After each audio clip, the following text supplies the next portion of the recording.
आजच डाउनलोड करा आणि तुमच्या आवडत्या मालिकांचा आनंद लुटा। आम्ही सांगितल्याप्रमाणे वाटण्या करून टाका हा आणि हा या सगळ्याचं कागदपत्र करा म्हणजे कसं आहे पुढे कोणी शब्द फिरवला तर परत भांडण व्हायला नको काय चल सावई बापू काय झालं कोण आहे हा डॅडी शो माझा नवरा माझ्या पोटच्या लेकराला मारायला निघालाय हो। ह्याला संशय आलाय की माझ्या पोटात पोरगी आहे म्हणून ही असा वागतोय। ह्याला काय अधिकार आहे माझ्या पोटच्या लेकराला मारायचा? डॅडी तुम्ही योग्य तो न्याय करा। अहो जग कुठं चाललंय अहो पुरी जगचे जग जिंकतात आई वडिलांना सांभाळतात पुरुषाच्या जोडीनं संसाराचा गाडा वाढतात आणि हिनं पण त्याच बाईच्या पोटी जन्म घेतलाय ना आणि ह्याला मुलगी नकोय। डॅडी तुम्हीच आता मला न्याय द्या। नकोय मला ती पोरगी आणि बिना तिला जन्म देऊन देणार। जावई बाप शांत आम्ही आहे ना। अरे बाबा अरे बाईच्या पोटी काय घालायचं हे ठरवणारा देव असतो रे बाबा। तो देव ठरवणार तेच लेकरू जन्माला येणार ना। आणि मला एक सांग पोटी मुलगी आली काय बिघडलं? अरे फक्त बापाच नाही नवऱ्याचं बी घर उजळून टाकण्याची ताकद असते पुरीत। जरा बाईकडे बघण्याची नजर तुमची बदला। आमची पोरगी नाही डॉक्टर झाली हे असं लेकरू पाडून काय होणार आहे? त्यापेक्षा बायकोची काळजी घे आणि पदरी काय पडल त्या बाळाचा चांगला बाप होण्याचा प्रयत्न कर आणि तसं बी बाळ जन्माला येण्या अगोदर त्याची हत्या करणं लय मोठा गुन्हा आहे बाबा। छत्री सांगते लय मोठा गुन्हा आहे। तसं बी डॅडीना पोरगान पोरगी यात भेदभाव केलेला अजिबात आवडत नाही बर का।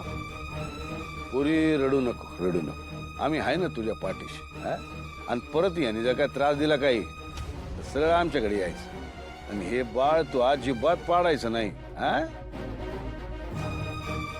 तर काय बोलता आलं नाही मला। तू चल घरी तुला दाखवतो।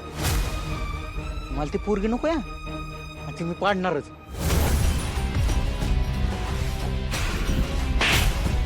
जाऊ बापू तुला एकदा सांगितलं कळत नाही।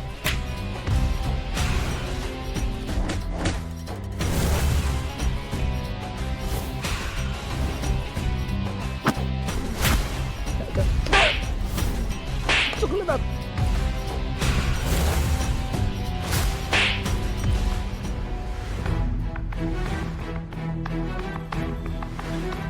तुझा थांब ना तुझं हे बघ घरात सांगून काहीच उपयोग होणार नाही अगं आणि तू दाजींना जर सांगशील ना तर ते गप बसणार नाही माणूस आणि विषय कुठं जाईल। तेच हवंय मला पण तेजूला मी आता इथे अजिबात राहू देणार नाही। तिच्या बाळांच्या जीवावर उठणाऱ्या लोकांमध्ये ना ती अजिबात सेफ नाहीये। कळत नाही मग सांगितलेलं कळलं नाही तुला? अरे घरातली बाई म्हणजे जागीर वाटली का तुला? तिचं सगळं तू ठरवायला? तिच्या पोटचं बाळ ही तुझी देण असली तरी ते तिच्या रक्ता मासापासून बनतं हे विसरू नको। अरे त्याच लचक तोडायला निघालास का? तर पोटात पोरगी असण्याची शक्यता आहे म्हणून लाज वाटली पाहिजे तुला। तर पोरगी म्हणजे घरची लक्ष्मी असती घरचा मान असतो। मुली एवढा जीव ना मुलगा पण लावत नाही आपल्या आई बापाला माहितीये का तुला? अक्कल आहे का तुला? अरे तिच्या येण्यानं तुझं घर उजळून निघल आणि तू तिच्याच आयुष्याचा अंधार करायला निघालास।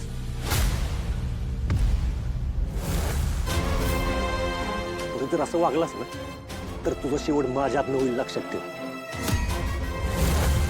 आणि तू काय तिचा जीव घेणार आहेस? त्याच्या आधी मी तुझा जीव घेईन।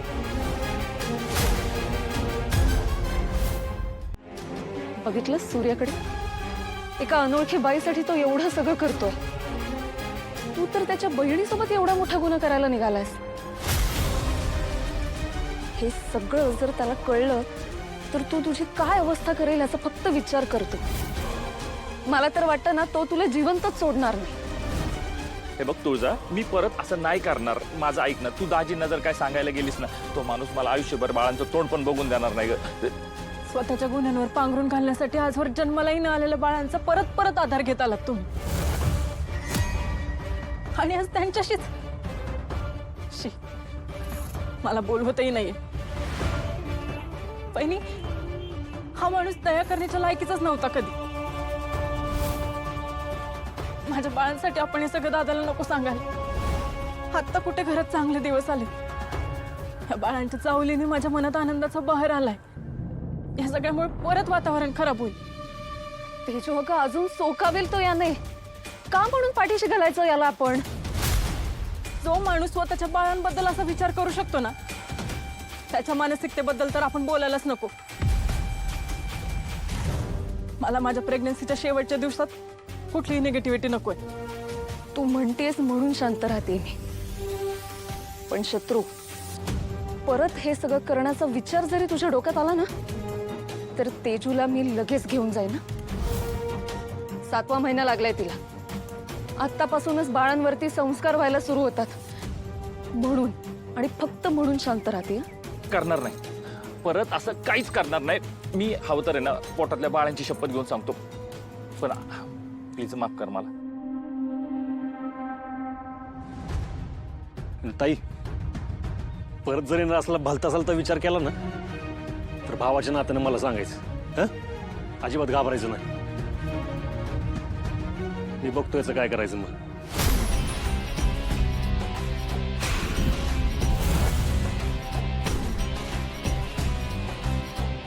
बाईच्या जातीनं कसं घरातल्या कामात स्वतःला गुंतवून घ्यावं. उगाच पैशाच्या माग पडून हाय.